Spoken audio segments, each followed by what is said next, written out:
Welcome back, everyone. I hope you had a hearty lunch. Your energy. Not too hearty, yes, not too hearty.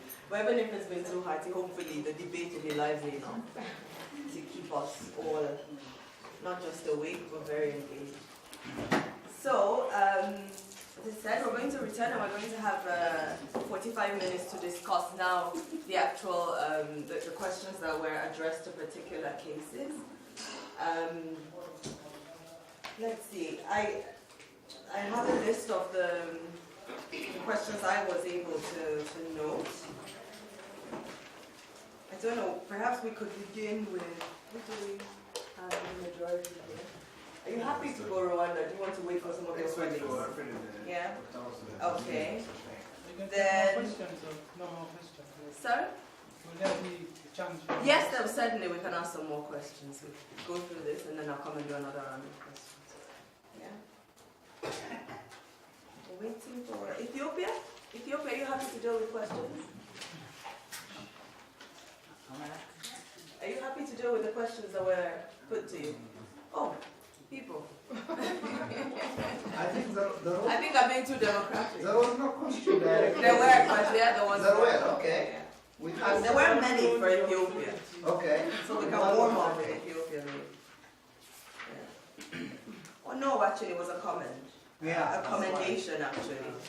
On Was the what- gender. On Yeah, the that's gender. it. So Yeah, that's yeah. why probably. No, Wouldn't respond fair to the enough, comment. fair enough. Fair enough.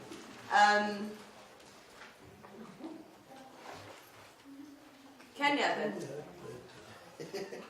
Well, Yeah. Do you have a good sense? Shall I go through? Let me just go through as you warm up.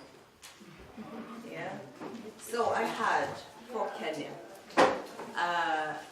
the role of the media in the efforts, peace building efforts, especially following the post-election violence. Sorry?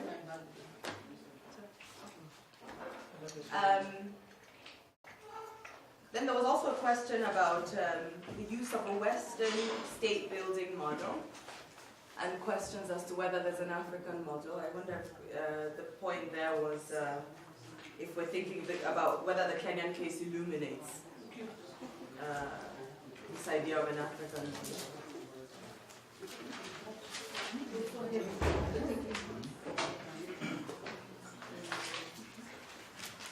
There are more.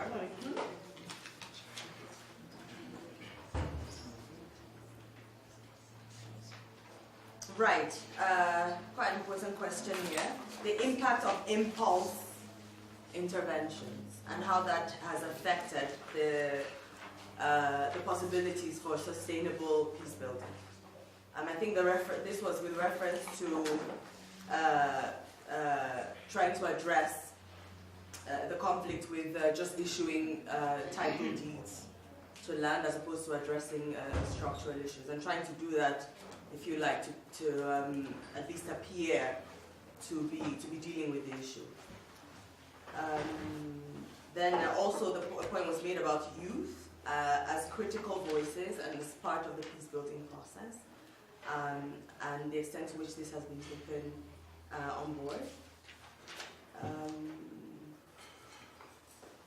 The other point that Awino had made, I have it here as a sort of comment. Yeah, it was actually about memory and multiple truths. Memory, truth, and narrativization. Exactly, private discussions. Okay, that's what I have for Kenya. The institution of the military? Yeah? A good many of these actually were more of useful commentaries on some of the things that I mentioned in my discussion, and so just maybe comments to re-emphasize some of the things I say. But certainly, I think that there isn't much you can say about civil society if you do not include the media as a critical player in the conversations. Partly because many of the conversations that are common tend to circulate through the media. And And so, in a sense, I think it's less about whether the media plays a role, it's more about what kind of role does the media play. And I think that's going to be a critical thing to think about. One thing that's very interesting about the study of the media in Kenya is that some of the best analysts of the media tend always not to be Kenyan. Some of the best commentaries on the nature of the Kenyan media tend to be done by people who are not Kenyan. I just finished editing a chapter on the role of the media in the 2007 elections. And there is a very useful argument that somebody is saying, because he says, if you examine the period towards election, much of the presentation of the media tended to focus on elections as not just as a struggle but as a fight. And so even the vocabulary that was being deployed tended most of the time to be in terms of who is going to vanquish the other one. And so in a sense, the media then played in circulating messages that tended to be very, very inimical of processes of peace building. And indeed of state building, and I think anybody who has been observing the media in Kenya would know that we are now suffering the consequences of the media not having figured out how to position itself and what kinds of roles it needed to play in a context where there was no consensus among the elite about exactly what they wanted to achieve out of this project. So there's a useful question to be addressed there, I think, about the role of the media in the national project, if at all we have a national project in the first instance. And if the answer is that we don't have a national project, is the media supposed to be a part of that entity that is contributing to constructing a clear national consensus about a certain set of things? When I spoke about conversations and I said that there are very many players involved in this, one of the players I'm thinking about actually is the media, and so this is going to be a critical element of some of the things that we'll be doing with the team. I think also that we'll be paying sufficient attention to the fact that there are some critical conversations that take place about peace building and state building, of which the media can intentionally not, they don't touch them. They don't touch them. A good example is towards the 2013 elections. You say you are here in 2007. Towards 2013 election, there are very many things that were circulating. Then I was here. 2013. Yeah. Very many things that were circulating that were never reported. And people get to learn about them much later. But also I think there is a point to be said about the media not being a homogeneous entity, that all of them can be bunched together and analyzed in the same mode. I don't think that would be a very interesting way of putting it. I like the comment about state building and the military, the role of the military. Partly because the Kenyan military is understudied. I don't know, after Bubakar's article, how many other articles I have seen that have paid sufficient attention to studying the Kenyan military. And often it tends to be that topic you don't talk about. Just a few days, the former Prime Minister made what is a reckless statement, and you could even see from the reaction of the public that, that's a no-go zone.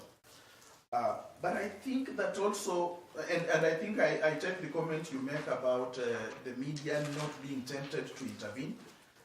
If it were another country, I think the media would have intervened very, very quickly and very, very easily, I think. But I would like to pose that as a question. Why don't they intervene? What is it that is the explanation for this non-intervention? And I'm not too sure that I can very easily get an answer to this. But the absence of the military in some of these things is very critical, I think, because it allows the civilian public to begin to deal with some of the issues that are largely of a civilian nature. I remember in 2008, again, on some of the listservs, people writing in to say, I think this is the time when the military should intervene. At least, and it's documented. I think there's a book which has documented some of the social media discussions that were talking about this. And I think what I found very funny is that one of the people who intervened in that debate was Nigerian. to warn, don't dare touch the military. You will regret. And the Kenyans could not see the point. So again, for me, there is a comparative issue to be used here in order to begin to understand where the military. And the case of Côte d'Ivoire again would be another side of the story that we might think about. And perhaps maybe I should use this opportunity to make the point for me. Maybe you will comment about this. I don't think that the fact we selected 5 case studies means that we can only think about 5 case studies. Because I think there is something to be learned about the nature of peace settlements from Mozambique, for instance. And if at all our secondary literature is going to help us do that, then I think we should do that. And in this particular case, there are too many examples of the role of the military in state building that could be used to discuss some of these things. Earlier on, I did respond to Jerry's question about transition justice, and I don't think I want to repeat that. I think that it's one of the things that we will go back to. Awino was talking about institutions that are legitimizing a particular way of thinking about state building. And I mean, I don't think I need to add more to that, because indeed, as part of our reaction to the post-election violence, we came up with a whole number of institutions that were supposed to police, public dialogue, public discussion around a whole number of things. And some of those institutions interpreted their mandate in a very, very different way. So you have what was that commission that was looking at hate speech, and defining hate speech in whichever way, they chose to, because the law did not define it in a clear way. So again, that's something that I take note of very well. Eka, I'm not too sure that, I think I've roughly gone through most of the questions. I think so. I think that will be good. Thank you. Thanks very much. Rwanda. Yeah? Would you like me to give an overview of the questions we got? I have a couple. If I listen, you can. Okay, good. As introduced earlier, this is obviously an evolving study. Some of the questions or comments that were made, will inform how we're going to look at this going forward. Just a couple of things I want to comment on. One is the issue of terminology. I think it's not a matter of choice, it's a matter of looking at what is factual. So the UN Convention on the Genocide says that a genocide targets a group of people. And in this case, the genocide, by all means, all facts, you look at video, experiences, human stories, it never targeted Rwandans. The genocide was a genocide because it targeted Tutsis particularly. However, the UN has now made an elaborate statement to officially say it targeted Tutsis, but killed Hutus and others, because they are also foreigners, we should never forget, who also prevented or disagreed with the genocide. So mostly the people who make this argument and why they push to the UN, because there's legal implications. A lot of perceived or suspected genocide perpetrators are still very comfortable. In France, Netherlands, Germany, most countries say we don't have legal provisions to bring them to Arusha or to Rwanda for that matter. So I think there's been a lot of legal debates, even at the UN level, that has finally come up with this term, which is, that is encompassing of all the people, which is what has actually been used in Rwanda. The genocide against Tutsi, which I don't know how you're going to write that every time you refer to genocide. It's a long sentence. But that's the legal now formation in the UN that was adopted on the 30th of January 2014. And so that you can also take care of other groups. So in terms of our research, we will have a section, I think methodologically, Dr. can speak more to that, on where we need to position these terms so they don't overwhelm what we need to be looking at. And also explore any debates that are around any terms we use already. Second thing, I made a comment, but I think I was not very clear when I said that one party has been allowed to exist without being part of the political forum. What I meant is there's an evolution process. One of the things you find about Rwanda state building, it is on a fast track from every analyst you look at. Everybody wants Rwanda to be perfect tomorrow, including politicians. And that's just not reality. You know, peace building is just, it's an evolving, sometimes slow, and and I think that's part of political discussions, political forums, which democracy best suits Rwanda. Those are all debates happening on different levels, whether it's on international level or local levels. And I'd ask my colleagues to speak some of it, because this center has done a lot of research that people literally don't even recognize, but actually conversations that happen on local levels, very much on a grassroots level. The question of transitional justice is very important. I think we do need to look at it as we go forward. And then media. So this is another polarizing issue. I will not talk from a research perspective because we haven't debated it, we haven't looked at it as a group. But from my own personal opinion, I think there's official media, and then there's what I call unofficial Rwandan, if you want, African media. This one is in Uganda, they call it Rambo, I think, I've heard some people say. We call it, rumors. These things also influence policy. I just wish I could document it. But I wish I could tell how much rumors matter. Charles Abo, the Nation newspaper editor, is he an editor or is a commentator? He's a writer. Yeah, he was asked in Rwanda, I think, when there was a media conference international recently last year. Do you think newspapers will do well in Rwanda? And he said, well, post-conflict countries have a way they have a big of mistrust, to news and how things are organized. So that mistrust will rather depend on rumors than what was published in the paper. So he was commenting on how the business may not do it. I may be paraphrasing him, but that's a comment that is out there. So I think there's official media, which certain activists want to function the way the Westerners or everybody says. But all these things are evolving out of a history. The media, everybody watched it in Rwanda to what it did. It was not even the media, it was just the radio, particularly, some newspapers. So there's a way now in that state building, there's been an evolution of even building institutions that educate these media practitioners. It's not for granted that you have people who can just sensibly write whatever they want in a country where people already used those tools for something that regional organizations, individuals, international people just ignore. And that leads me to the issue of the question of language.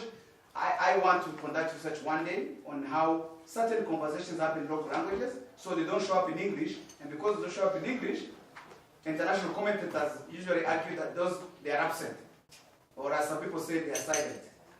And there are some conversations that I think that have been happening with state building in Rwanda that are just very much everywhere actually, even in some countries in Africa, I'm sure you have some things you hear, but they're never officially endorsed as a statement, but they still happen never there. So there, for me personally, as a researcher, the question I have is, what is the role of cultural context when we discuss peace building? Are there things that manifest themselves culturally, that they don't end up in English and French and these other languages we use? I will stop there for now, and then ask Mr. Bugingo and Dr. O and Alfred to comment on some of the questions they've been asked. Alfred, I can see refugees. Oh, and the issue of refugees. Again, this is a very good point. As part of the challenge of Rwanda, we do need, it's a small group of refugees that still remain out there, but we do need to look at economic refugees, political refugees, and all kinds. And also those who have an issue and then jump to Uganda to the microphone. There are different kinds of, so we do need to look at those. And also the issue of regional, who becomes Rwandan when? We also have Rwandan Ugandan, Rwandan Congolese, Rwandan Burundians, then they become Rwandan or Burundian or Congolese, depending on what issue they are facing. There's not this regional identity issue that I think but it was a point where second, absolutely. I think we can start with that one, on refugees and FDLR. So FDLR is an armed group of some refugees who want to use force to come back to Rwanda. So we cannot mix fighters and ordinary refugees. So regarding the ordinary refugees, there are provisions. Today there's like a ministry in charge of refugees. So there are reintegration mechanisms and policies for those who want to come peacefully. So for FDLR, it is true that FDLR that market of refugees. However, we cannot say FDLR and refugees, we cannot equate them. The government is doing things like the ministry. My organization, which is independent from the government, we use dialogue. We do everything through dialogue. We are working with diaspora today because this is a recommendation that came from grassroots conversations. So, because the government, the leaders of Rwanda today also used to be refugees. So, refugees in Rwanda, it's a topic, it's a group that matters a lot. So, people are conscious about their existence. And by the way, there are thousands, not a few, as you mentioned. I was saying historically comparative. There was once 94, there's a high peak of 2 million. Now, Exactly. So today they are reported to be around 200,000 all over In Nakiva, settlement around. not in Akiva, throughout the world. Throughout the world. I don't know how many they are in Akiva. And again to this, there is this decision clause. There are these policies encouraging people to come back, but still there are people who may not come back to Rwanda because of their conscience. There are people who were born there who cannot come back without their parents. It makes it harder. So the young people cannot leave their parents. Their parents who cannot come, who cannot afford to come and see face to face Rwandans against whom they committed crimes. So, and there are people who are staying, like in Zambia. I have been to visit them. In Mozambique, I've been there to see them. In Uganda, who have very fertile soil, who cannot come back in Rwanda to live just on 2 acres plot. So they have better conditions there, and they are willing to stay there because of living conditions. So there are very many reasons why people may not want to come back. Regarding the language, the senator, the MP, said it is something that contributes much to resolve conflict in Rwanda. Yes, it's a positive statement, but it is also something. It's not the key. It's not the key because I can give an example of Somalia. They have the same language, but they are a very complicated conflict to resolve. So in Rwanda, there is this issue of dialogue. That's what I want to focus when explaining what's going on in Rwanda. Dialogue. There is dialogue that went on before the genocide, before the war itself. But that dialogue failed because people wanted to keep their own position.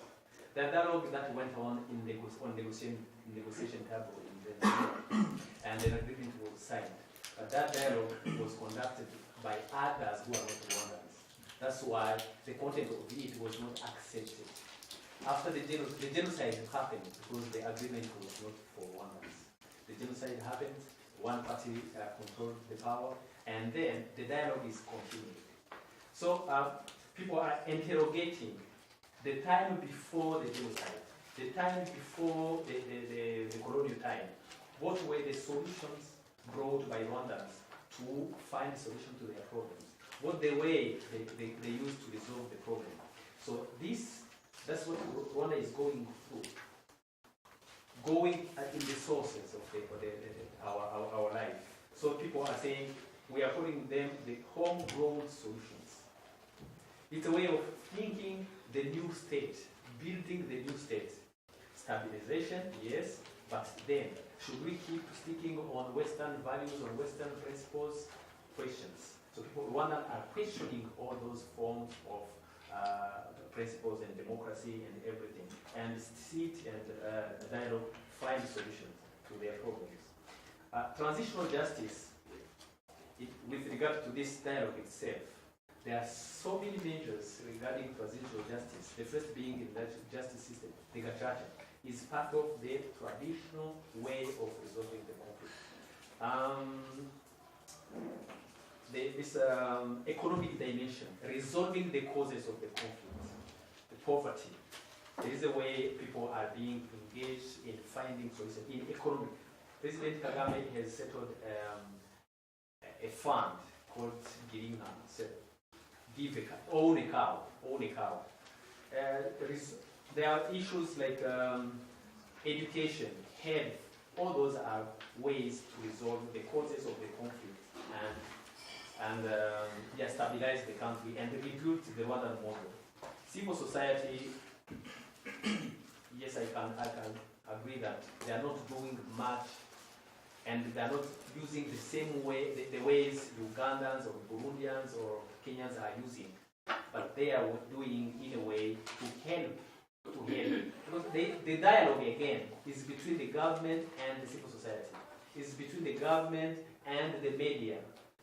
The media contributed very much to destroy Rwanda during the genocide. Today, people are calling upon their conscience. Do you want to go back in the same style of media that drove to the... 10 years ago, we conducted a research on genocide. It was 10 years after the genocide. We conducted a specific study on genocide. Problems.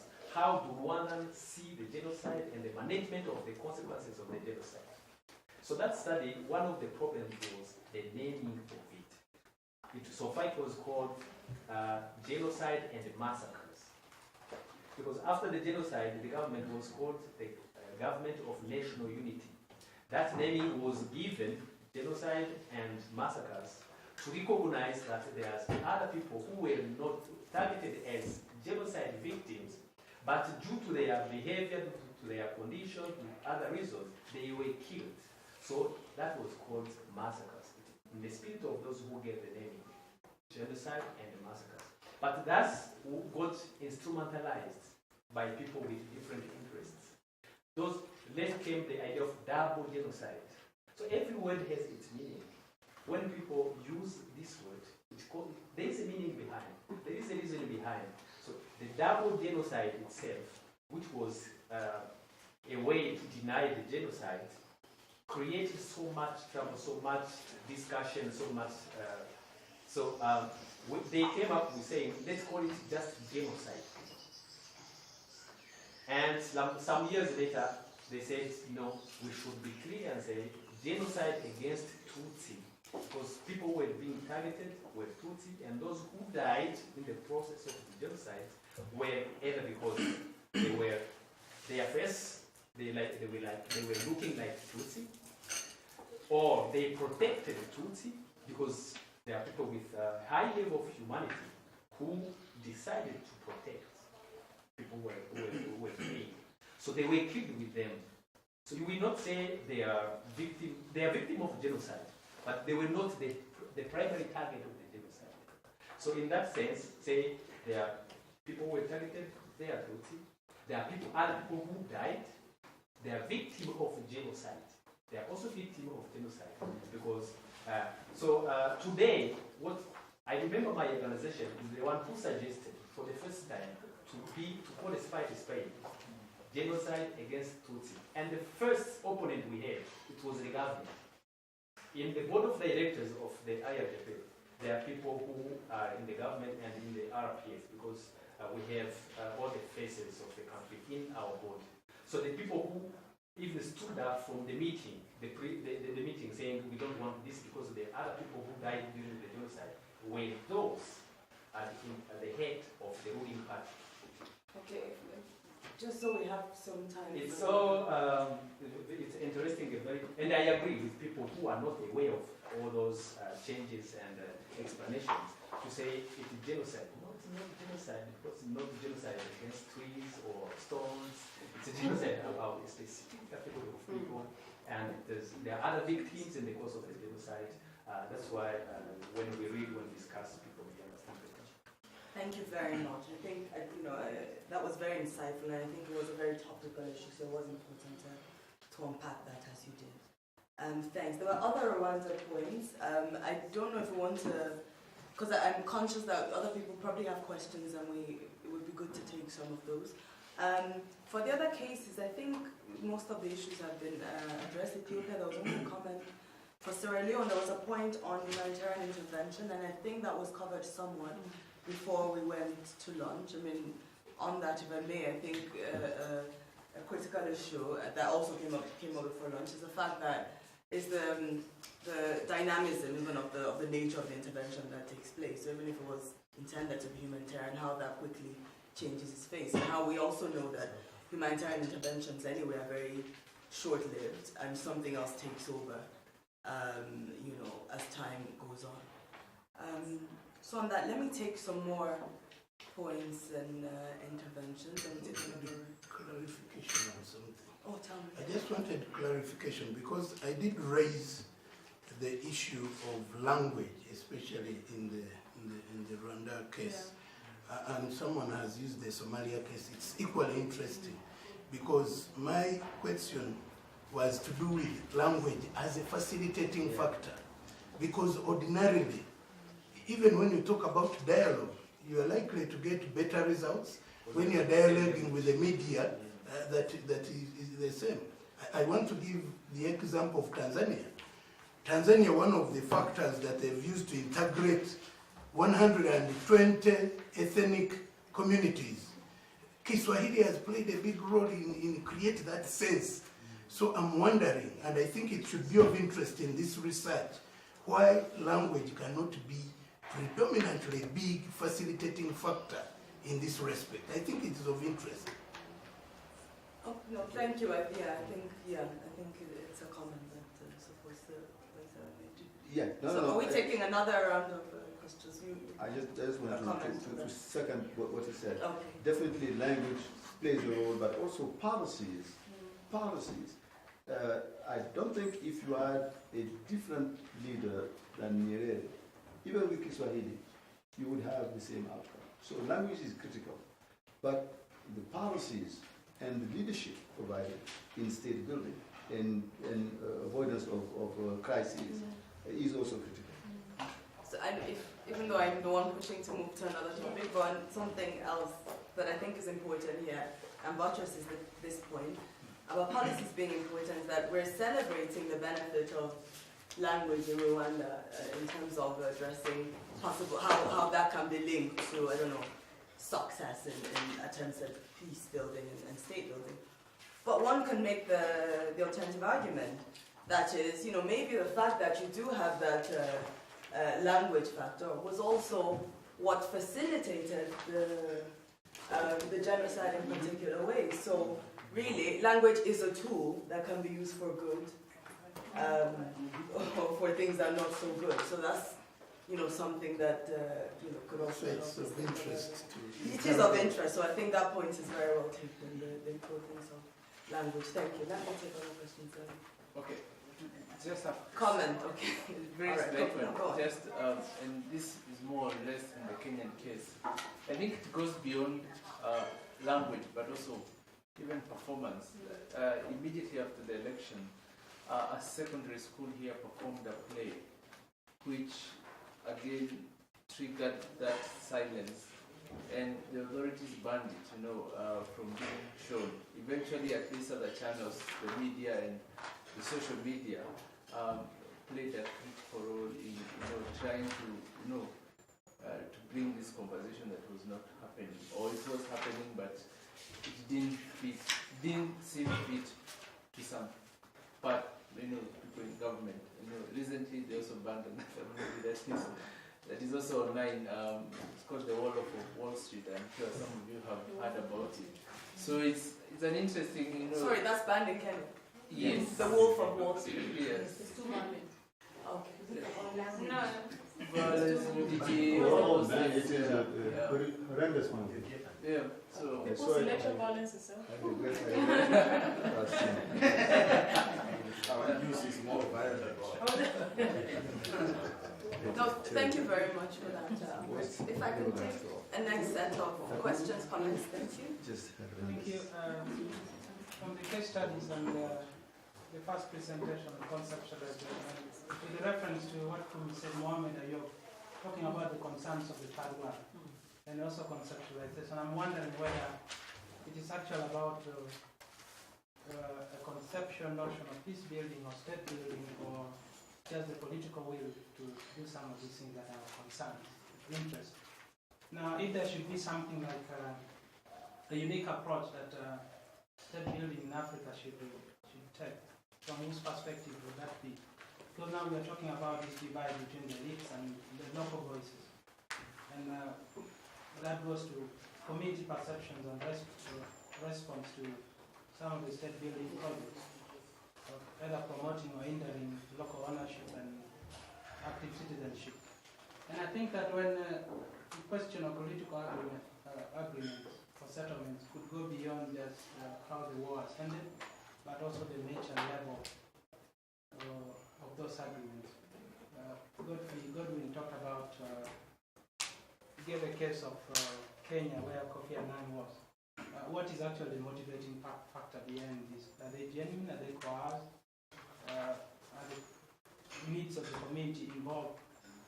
Taken into consideration. And when you're evaluating, if someone talked about the success stories, on what criteria are you going to evaluate the success stories? Is it on the basis of what the political settlement agreements propose to address, or is it going to be based on your conceptualization of what state building should be?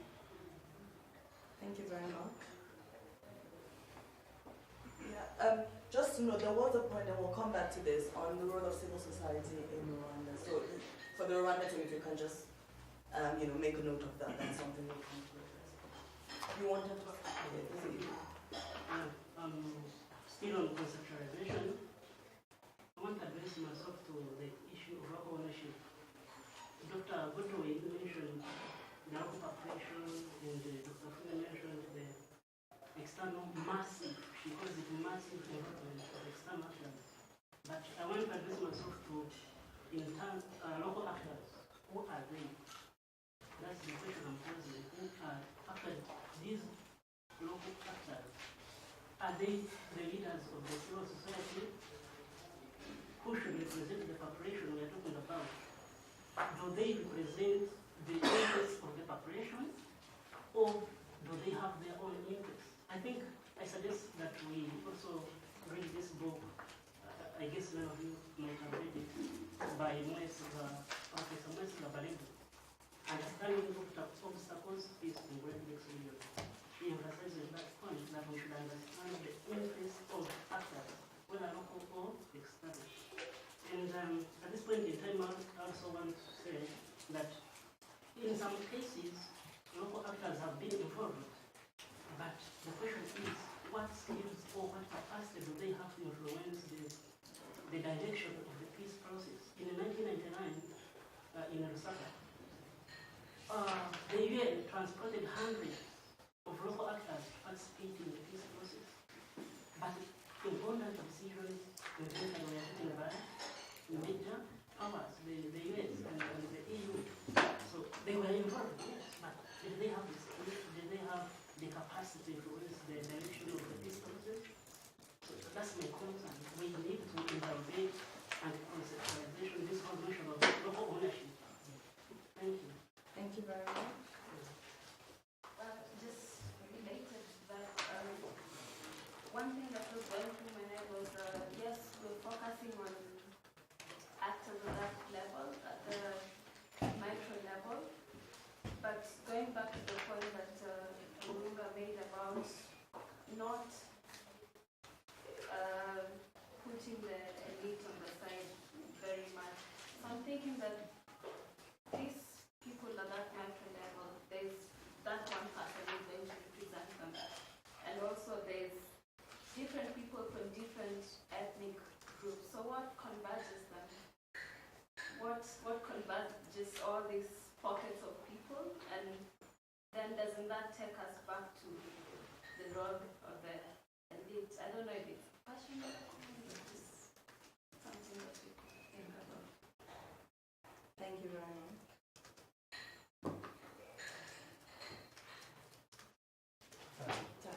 This is just a comment. I think to devote ourselves to the degree in terms of how categorically and meaningfully do we engage the local actors actually boils down to the degree to which we've actually aroused the interests of these particular groups to the extent that they themselves are motivated to partake in the process. And in this particular case, they may be represented by, you know, different categories, whether it's religious leaders, the tribal leaders, and all these. But then what you're saying is, are they likely to realize, you know, the peace dividends of either peace building or state building? So maybe the fundamental question that we should be asking, are the so-called representatives really representing what they purport to represent? If you purport to represent a certain degree of religious organization, if you purport to represent a certain degree of, you know, conclave of village elders, tribal elders, do they really represent these groups? And what is the degree to which they meaningfully represent these people's interests? So I think it all boils down to the level to which they've been aroused actually to meaningfully engage with the process. I think that buttresses earlier points. Okay, well, okay, responses? Can I just very quickly caution against the notion of local actors as homogeneous? And I think suggest that the interests that motivate different people around peace building and state building are complex, are not always the same all the time. So when we think about actors, I think we need to be careful enough not to assume that they come with a specific agenda and they run away with the same agenda. Often they forget, you know, why they came in the first place and adopt the different whatever. So I think local actors would be, needs, like many of the categories we've used, we need to complicate it a little bit. No, I definitely take that point. I definitely take that point.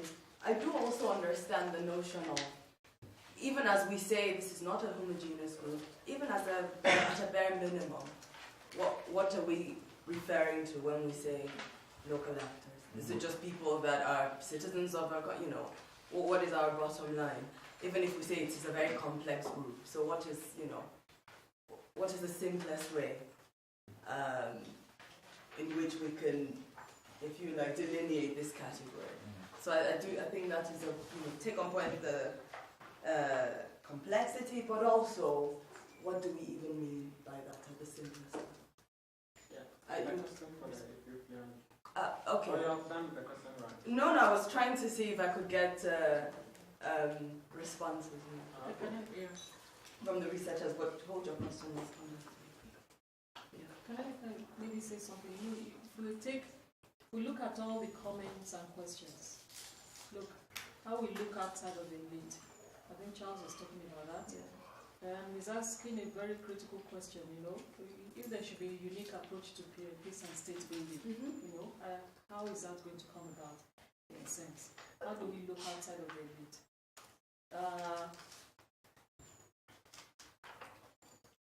Robert, with our local actors, what capacity they have to influence the peace process, all right? And we need to interrogate the concept of local ownership. I ran away completely from this concept this morning, even before now, in looking at peace building, because it's become suddenly very, very complicated. And yet, when, go back at your head, just at the right time, is this concept of local ownership. Because when we were sitting and talking about local participation in peace processes, but also in the aspects of state building processes, which is about the only one that the international community engaged with for a long time, which is that of helping the state, or the new owners of the state, as it were, recraft or re-engineer anything close to a legitimate, what do you call it, you know, to help them regather, re-centralize the means of violence. Yeah? It became problematic. And then we came up with all this whole thing of local people. Next thing, local ownership became national ownership. Then it became a debate about what is local. Is it the ruling elite? Should it matter? In fact, the colleagues at the UN who were saying, should it matter if the elected, quote unquote, yeah, representatives are the ones speaking? Why should we look further in that society, because after all, the representatives are spoken. So you're talking about contested elections, a lot of contested spaces, and then you're saying it's okay for the wider population not to be involved. So these are hugely complex, and very quickly, no sooner had we been talking about this thing, after the Liberian dialogues and all those things, others appropriated that phrase, and local ownership now doesn't look like anything that I think we were talking about when we started that conversation. And then Rachel says, what converges all the local people? I think your question might be the starting point for trying to settle some of these things. And it takes us back to our leadership concept. As much as I don't want to talk leadership in this meeting, everything takes us back to how not to think about leadership and how to think about leadership. If we think about leadership as process, i.e. the process, of responding to a particular situation, a particular challenge, the process of evolving a solution to that problem. Once we're thinking about leadership in that way and not of the person or the position they occupy, and even if you're thinking of results, but the process of achieving particular results, then it looks this way. And the central message in all of that is that if we're not in this situation together, I don't know how else to simplify it, but the mutuality of the situation is the central message of leadership as process. Therefore, you are exchanging influence in trying to deal with that situation. All the exchanges are taking place between all those affected by it. And those that enter the leadership sphere, that end up becoming leaders in that process, are the people with perhaps the most accepted ideas of how to deal with that problem. So therefore, it may actually not be Ellen Johnson Sirleaf who single-handedly is this leader who has the solution to all the problems of Liberia. It cannot be. But the moment you look at what is the situation that faces the people of Liberia, in different snippets, people from Thomas Jane's area, from Firestone, will have a different kind of problem from people from this other place. When you start looking at the locations, the sites in which the problems are, you start getting your definition of who the actors are. Who is responding to the problem of unemployment or otherwise in Firestone? Who is responding to the problem of land ownership in this place? What are people crying about? So ultimately, international intervention always zooms in on this almighty leader who, in their head, has worked for the UN for so long, or for the World Bank for so long, and they must have all the answers. You do not see attention zoomed in ultimately. Even in Kenya where we are, it's about that. We've talked about ICC and individual leadership to a blue in the face. Every now and again somebody remembers to ask, how about all those people? How about those victims? How about those people who were displaced? What happened? Where are they? We forget. Because we're not, only those who are affected by it and see this as and see mutual benefit in dialoguing about it, therefore, are the legitimate focal points. That is not that there will not be some do-gooder international person who says, let me throw money, but we'll just talk about this do-gooder syndrome. I think the moment we take our eyes off of some individual warlords, some individual nice leader, some not so nice leader, and focus on the circumstances of the people in that particular place, we'll begin to see new narratives, what we were talking about earlier. We'll actually see the actual narratives of the place. And that begins to let us ask the question, who is responding to those things? Then we get to the peace agreement. Did those things feature in the peace agreement? Oh, okay, that's where they were. Then it didn't feature because there was so much fighting and everybody was brandishing a gun, and that's what mattered. That if only we take care of this small group of people who have been terrorizing us, or Taylor tells them himself, I am war. If you no longer want war, you can vote for me. Okay? I think that actually is at the heart of the narrative we want to, draw attention to. The how-to is one way around the table. Yeah. Thank you very much. I think Charles's other point I think is quite pertinent, and even if we can't address now, but to think about. The point on evaluating success, whether we are doing that on the basis of the agreements that people reached and how much of that is achieved, and of course the time frame within which that is achieved. And then, of course, whether it is to do with the conceptual issue, how we are now defining peace building or state building and basing success on how much of that is achieved. I don't know if that is clear, but I thought that was quite interesting to take on. Absolutely. Okay.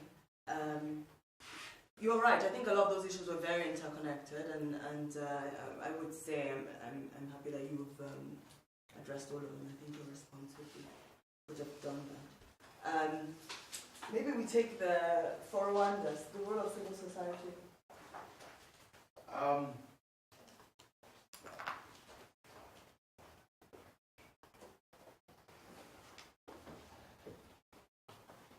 don't know if I should address this or allow one of my team members to. Colleagues. I just have strong opinions. I would rather someone else. Role of civil society. Yes, it's state building. I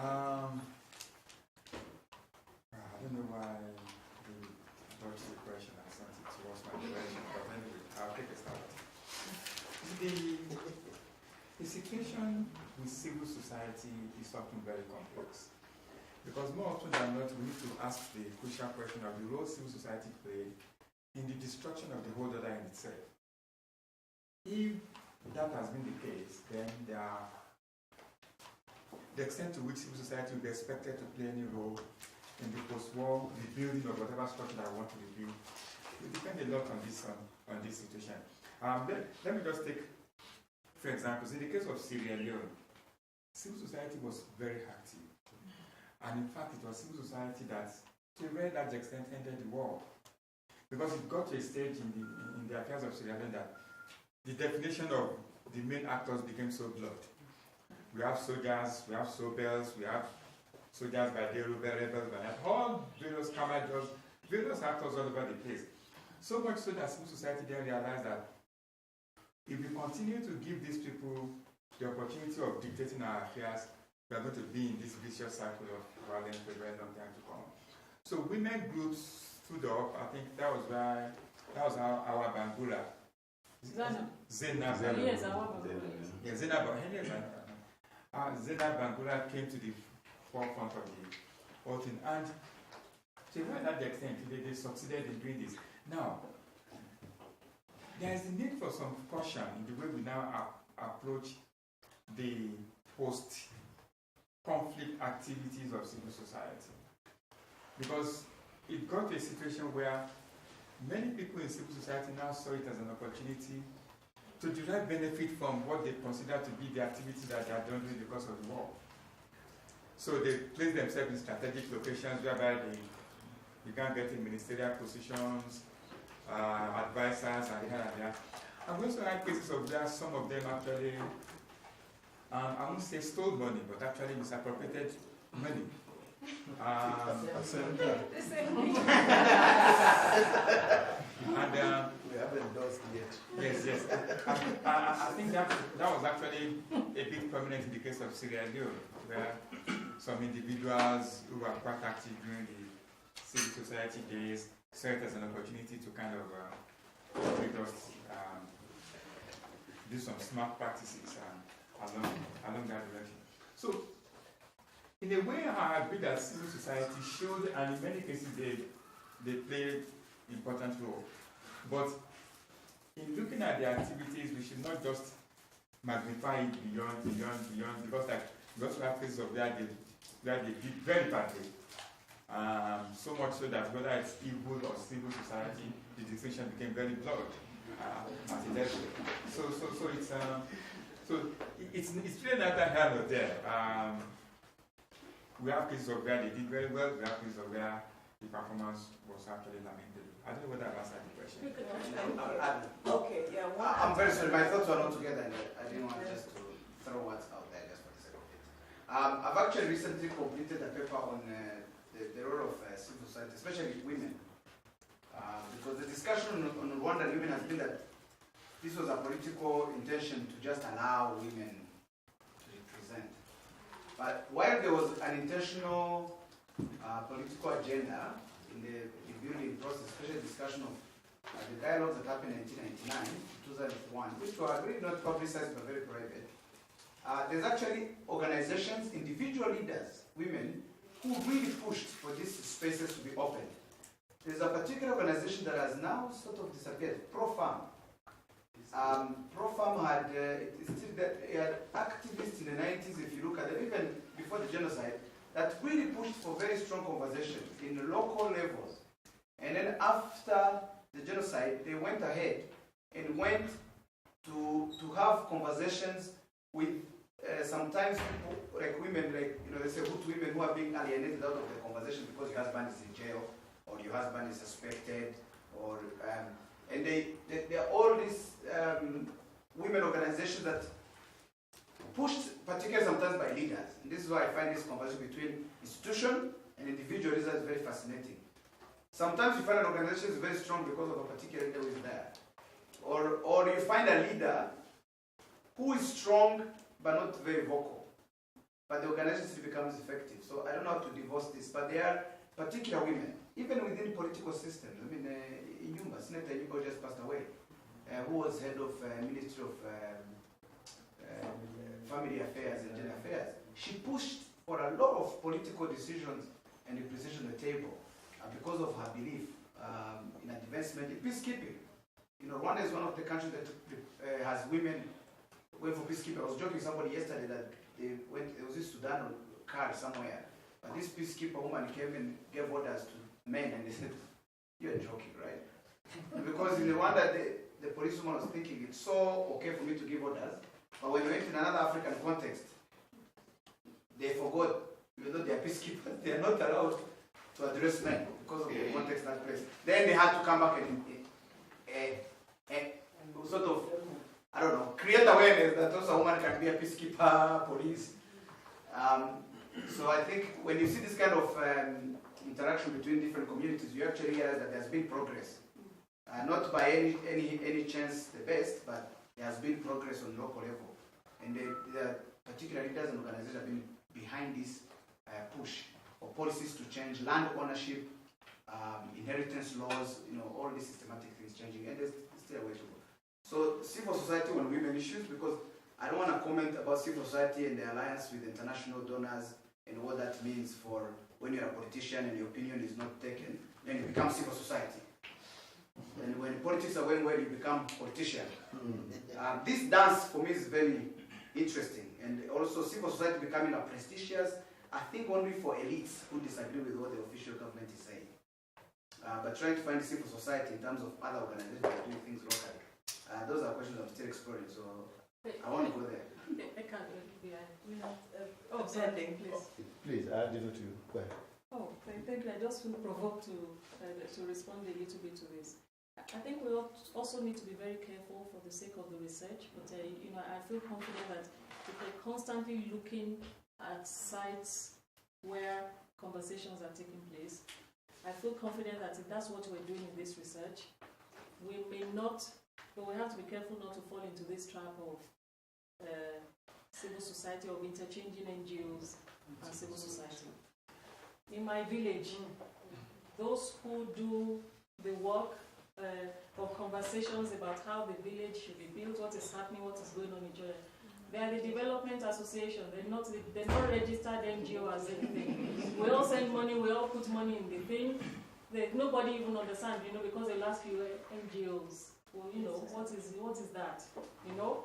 So when we talk about civil society and we interchange it with organizations who are themselves led by, you know, fairly elitist people, riding fancy cars, you know, dining and champagning in places also where the heads of state are sitting, we're making the mistake, you know, and I think there's a cooptation that has gone on over the period, which in this research, one of the main contributions we might make is to really find out who is really part of the dialogues, or, you know, on the ground about the issues that affect people on a day-to-day basis.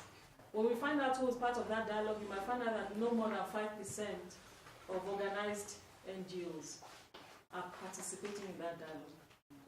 Across West Africa, where I'm more familiar with the NGO culture, you will not find NGOs present in the most rural of places without, without the day-to-day facilities of the capital.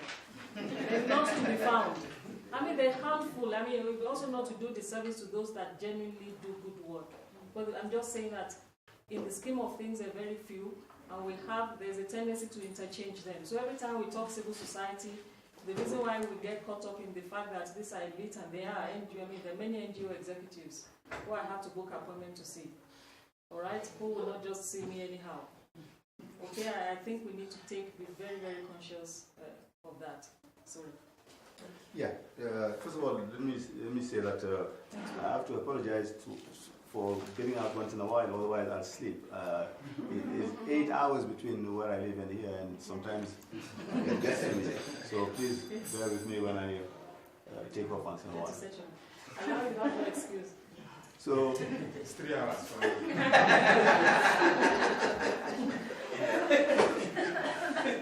That's long also. I think for me, it did preempt some of the part that I wanted to say, but that's actually why I let her speak. Now, David was quite prudent not to venture in that area. It's very complicated, and sometimes when you express your thinking, you really step on toes. I really believe that one has to be quite discerning when we just throw out there civil society. It really covers a very complex reality that one has to be aware of. Now, that being said, even before this era of conflicts and then the issue of peace building after peace has been achieved, in the years, say, before the 1980s, the conversations on state building were definitely not conversations that civil society, at least the virtuous part of civil society, was even involved in. Civil society was completely divorced from those conversations. That I think has to be acknowledged. Now, when crisis after crisis came to challenge societies, when elites really were running around and could not resolve these, then civil society started to become more involved, and in Sierra Leone, certainly in the whole Mano River area, women in particular played a major role, and that has to be acknowledged. And that is really the virtuous part of civil society. Now, so let's unpack that civil society. Some of it really is the elite type, and I think they should be questioned in the same way we critique the state side of the elite that act in very nefarious ways. Now, when peace building is part of the scheme of things, after achieving peace and now connecting it to state building, I am not so sure that even now there is a connection in the mind of the most active civil society members between that peace building, which involved a lot of investment on the part of civil society, and state building. I am not so sure that connection is consciously or even unconsciously made.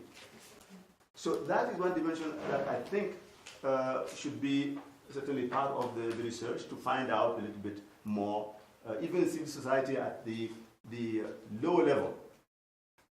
Do they have consciousness of the link between their activities, the day-to-day activities, important as they are, and the broader project of state building in the post-colonial state and post-conflict state? I'm not so sure that connection is made either implicitly or explicitly. I may be mistaken, but I guess we have to ask to find out.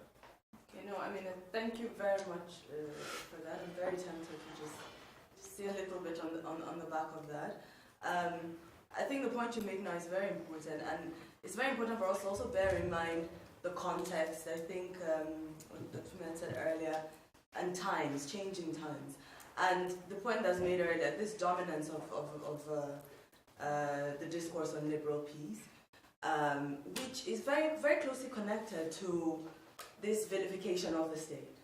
And as a result of that, the way that civil society, in whatever form, in the most general sense, is pitted against the state as an entity to displace this state that's characterized as in a very negative light.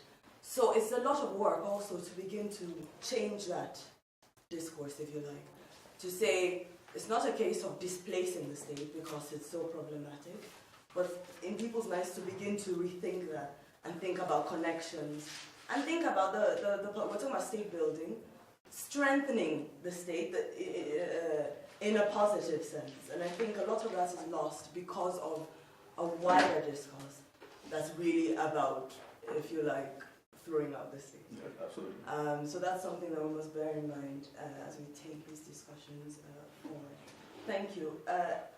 Next round, I have Clement. Do I have anyone else? Or I might just take that and close up. I just wanted to find out from the Ethiopia team about the state of peace in Ethiopia. I get the impression from what I read from opposition Ethiopians and from the kind of one-party system in Ethiopia that there appears to be something boiling under the curtains which might explode in the future. So I'm thinking probably what's happening there is kind of negative peace. But since you are experts there, you and Rob,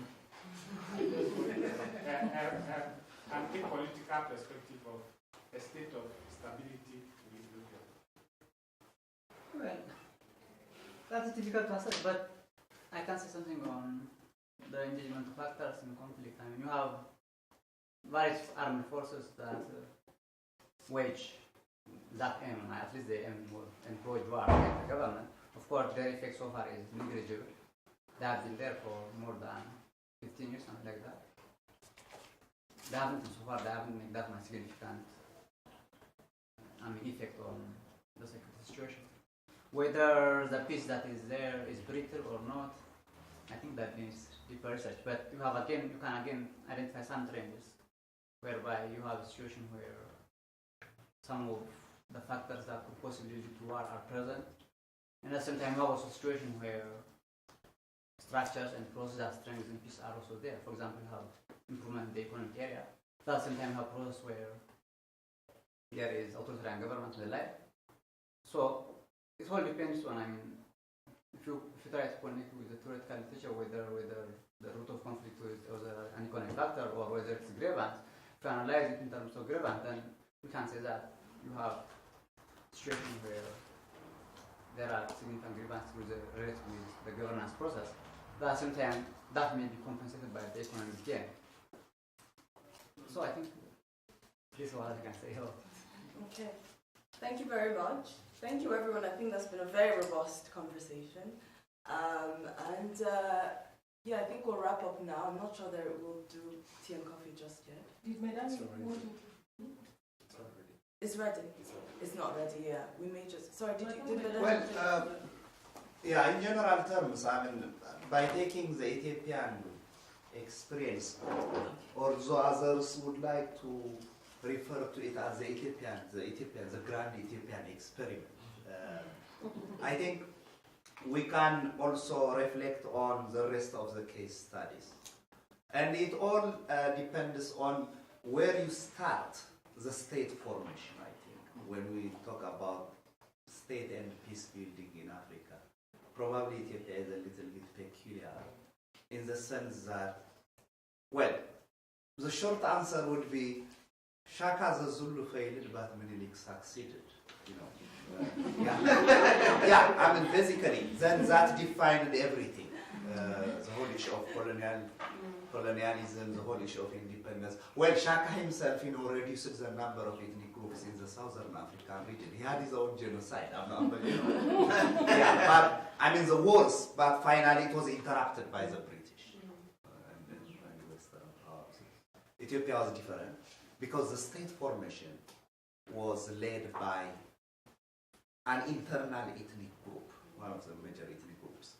That led to other factors, like the politicization of ethnicity, the whole leftist ideology of restructuring the Ethiopian state, and the whole bloody and radical revolutions. We had, similar to the French Revolution, we had our own Robespierre, all that. So I think what is important here is the nature of the state. The present rulers who presided over peace and state building in Ethiopia had one advantage, a strong state. They inherited a strong state. And, but beyond that also, they really had their own ideology. So the issue of ideology, the issue of a strong state, the level of external intervention, all these factors are very critical in terms of assessing, state and peace building in Ethiopia. Whatever peace there might be in Ethiopia, obviously is not one of the liberal pieces of peace. And whatever political construction we have in Ethiopia, I think it's illiberal. So how do we really compare, all these aspects when we try to analyze and develop, our framework of analysis on peace and state building in Africa? Yeah. Thank you very much. I had a...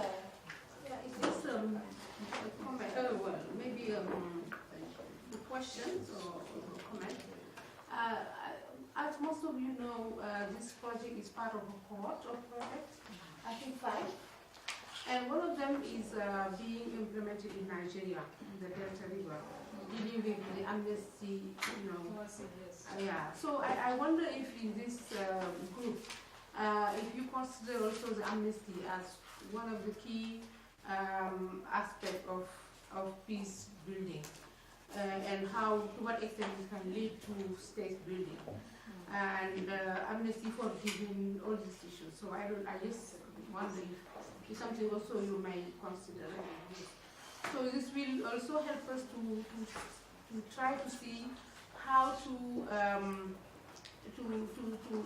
build a strong body of knowledge around these issues of peace building across the 5 projects in this. So we also have a project which is being implemented from Côte d'Ivoire, CIRES, which is covering Côte d'Ivoire, Sierra Leone, and Liberia. I think also there is some opportunity for cross-fertilization, cross-learning. Maybe something that we will need to discuss how we can, make it happen. Okay, thank you very much. Yeah, do you want to speak? Yes, amnesty. Yeah, I realized, I seem to recall distantly that there was a project in the Delta. Yeah. Amnesty is a fascinating thing to look at as part of the case building process. And I want to believe that the jury is out in the Nigeria case, but I can give you other instances in which amnesty was adopted as part of a peace building process, also in internal situations. Liberia, 1993, Cotonou Accord. Dr. Alau, where's Dr.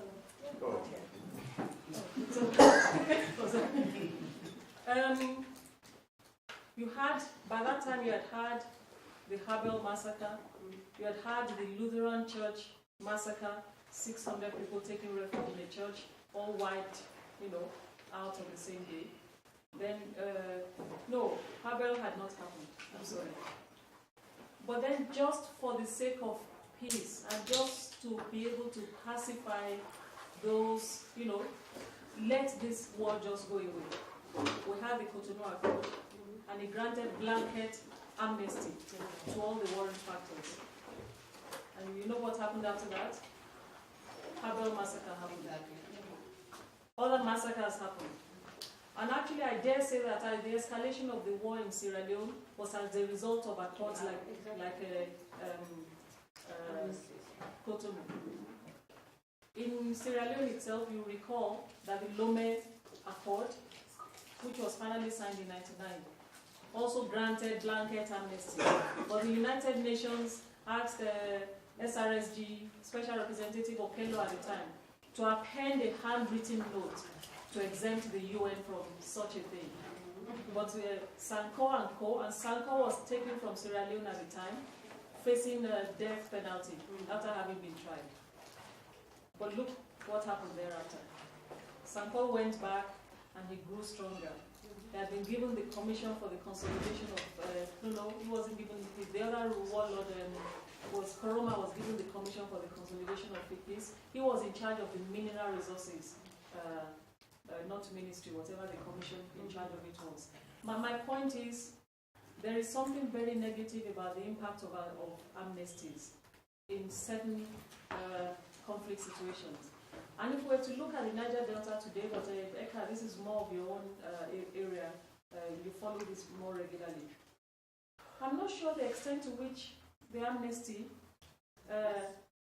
has helped to build peace, stable peace. It helped to stop violence of a particular sort. Also, there was a bigger peace plan, or what is it called, the master plan that accompanied it at the time, which I think has been, I don't know whether it's falling by the wayside, so that it needed a more fundamental engagement, and that has part of fallen the bigger picture. Yeah, it has to be part of, seriously a bigger picture of dealing with the root causes of crisis. So I seem to have taken a negative opinion of amnesties in such context. That is not to say that amnesties are useless. No, but maybe you have. No, just on that. I mean, it's also the spirit of the amnesty. I mean, I think in Nigeria this is the problem. The spirit of the amnesty was not about I don't believe it was about let's do this so that there can be a fundamental change in the way that things are done, and so that we can try and move towards development of this area. Because you didn't need amnesty to make that happen. It was really a case of, it was a settlement. Just that, political settlement. I mean, it was an elite settlement, really. And saying, let's help your people and let's stop this until next time. So I think that's also, maybe all these situations have an element of that. No, absolutely. Absolutely. Well, I think that's a fascinating thing to look at. And in fact, if there's such a project in Côte d'Ivoire you're talking about, in Mano River, it would be very good to engage with the work that we do. Yeah, makes a lot of sense. Okay, thank you very much. I think we can, end things on this. I don't know if it looks like there is tea out there, but I don't know if people still feel a bit full from lunch. I think we want to stretch our legs. Yes, so let's do that, and we come back. It won't be me. You won't come back to me, I think. We're doing such a good job. We'll come back to a discussion on research activities. Next. Yes. Thank you very much for your very, very full and robust engagement again. I dare say that all the researchers have a lot to go and think about and to chew upon and to hopefully strengthen the work that we're trying to do here. So thanks very much.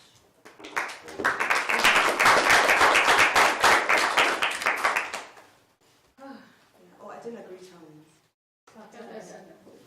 So we're at 4 really.